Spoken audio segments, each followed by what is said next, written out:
I would say I'm probably a nerd, engineer, pilot, dad, athlete. Hi, I'm Will Noose. I'm currently at my home in Tacoma, Washington. I am fairly well now. I am strong. It's a 1911 Craftsman, I think. As far as I know, the original doorbell. It's just a kind of cool little piece of the house. And we're not gonna replace it with a ring, so. My kids always kind of laugh whenever I'm watching movies like The Iron Giant. When, I am Superman. I'll watch that clip, and it's just hits you right in the heart, all the feels. I am trying to find those kind of older movies. That's been really fun to kind of see through their eyes. We got a lot of board games for Christmas, which are really fun to do with the kids. Some of these probably are getting a little dated, but it's fun. Ladies and gentlemen, we've reached our initial cruising altitude at 33,000 feet. Yes, if you are seated, keep your seatbelt securely fastened. Otherwise, feel free to move about the cabin, stretch your legs, sit back, relax, enjoy the flight. That's great. When I'm home, I'm truly present with the kids, get them to their activities, spend time with my wife, Greta. And that's actually one of the big reasons I chose the airline profession. You have to be kind of on your A game. For me, fitness enables me to kind of match up that kind of mental load with my physical. And then it just really wakes me up, make sure that I'm grounded, make sure that I am ready for the next challenge.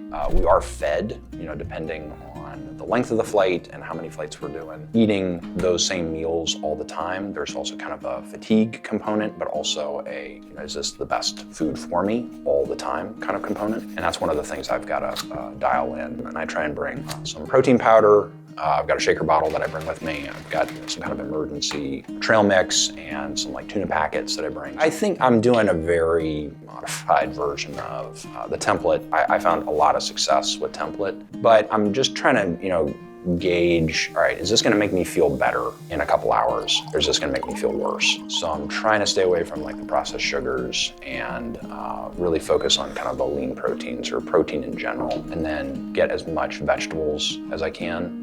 And the carbs kind of take care of themselves because there's plenty of that. And when I fed you, you didn't get on the table. Do you want your kibble? Okay, let's get your kibble. Come on.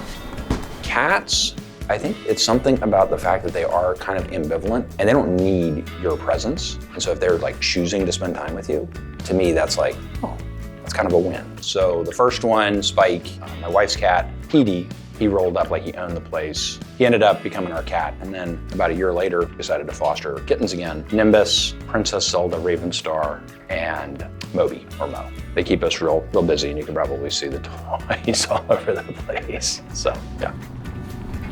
So for bootstrappers, I found that I start getting this weird IT knee pain. And my PT a long time ago gave me this exercise to do.